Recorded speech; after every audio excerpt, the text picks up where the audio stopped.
प्रसिद्ध कीर्तनकार निरूपणकार बाबा महाराज सातारकर यांचं आज दुःखद निधन झालं। खरं तर ही अत्यंत दुःखद बातमी असून बाबा महाराज सातारकरांच्या निधनाने वारकरी संप्रदायावर दुःखाचा डोंगर कोसळला आहे। वयाच्या 89व्या वर्षी त्यांनी अखेरचा श्वास घेतला। महाराष्ट्रातील ज्येष्ठ वारकरी कीर्तनकार प्रवचनकार म्हणून त्यांची ख्याती होती। त्यांच्या कीर्तनातून त्यांनी कायम समाज प्रबोधन केलं। विठ्ठलाचे कीर्तन आणि ज्ञानेश्वरी यांच्या विवेचनात बाबा महाराजांनी आयुष्य खर्च केलं। बाबा महाराजांचे कीर्तन ऐकण्यासाठी राज्यातीलच नव्हे तर देशाच्या कानाकोपऱ्यातून भक्त जमत होते। आजही महाराष्ट्रातल्या खेड्यापाड्यात त्यांचं नाव आदरानं घेतलं जातं। असे थोर कीर्तनकार बाबा महाराज सातारकर यांच्या जाण्याने महाराष्ट्राचे सांस्कृतिक आणि आध्यात्मिक नुकसान झालं आहे। आजच्या व्हिडिओमध्ये आपण बाबा महाराजांच्या जीवनातील अशा गोष्टी जाणून घेणार आहोत ज्या कदाचित अनेकांना माहीत नसतील। तर बाबा महाराज सातारकरांचा जन्म 5 फेब्रुवारी 1936 साली महाराष्ट्रातील सातारा जिल्ह्यात झाला। त्यांचं खरं नाव निळकंठ ज्ञानेश्वर गोरे असं होतं। इंग्रजांच्या काळात त्यांनी इंग्रजीत मॅट्रिकपर्यंत शिक्षण घेतलं। पण खूप कमी लोकांना हे माहीत असेल की बाबा महाराजांनी फर्निचरचा व्यवसायसुद्धा केला होता। पण मग ते कीर्तनाकडे कसे वळाले असा प्रश्न पडणं स्वाभाविक आहे। बाबा महाराज सातारकर यांच्या घरी शेकडो वर्षांपासून वारकरी संप्रदायाची परंपरा असून वयाच्या 4थ्या वर्षी बाबा महाराज यांनी त्यांच्या आजोबांच्या म्हणजेच दादा महाराज यांच्या कीर्तनात चाल म्हटली होती। तिथूनच त्यांच्यावर कीर्तनाचे संस्कार रुजत गेले। बाबा महाराज लहानपणापासूनच दादा महाराजांचे लाडके होते।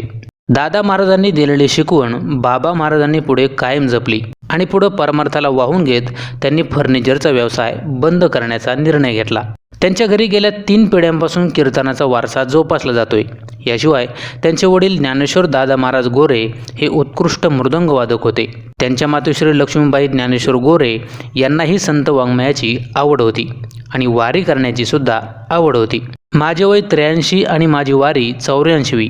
त्याचं कारण म्हणजे माझी एक वारी आईच्या पोटात झाली आहे असं एकदा बाबा महाराज म्हणाले होते। बाबा महाराजांच्या मुखातून हरिपाठ ऐकण्यासारखं दुसरं सुख नसायचं।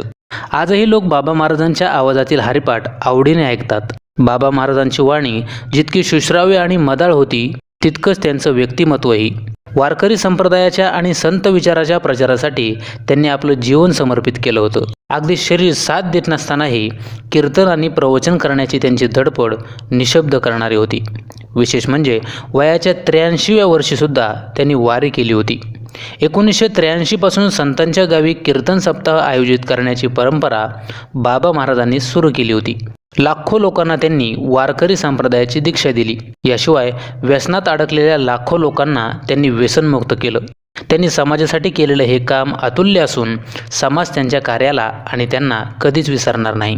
या वर्षीच्या सुरुवातीलाच फेब्रुवारी महिन्यात बाबा महाराज सातारकर यांच्या पत्नी रुक्मिणी सातारकर म्हणजेच माई सातारकर यांचंही निधन झालं होतं। त्यानंतर बरोबर 8 महिन्यांनी म्हणजे आज बाबा महाराज सातारकर यांचीही प्राणज्योत मालवली। शेवटी वंदनीय बाबा महाराज सातारकरांच्या आत्म्यास सद्गती लाभो, त्यांच्या परिवारास आणि त्यांच्या शिष्यांना हे अतीव दुःख पचवण्याची ताकद मिळो हीच पांडुरंगाच्या चरणी प्रार्थना करूयात। रामकृष्ण हरी।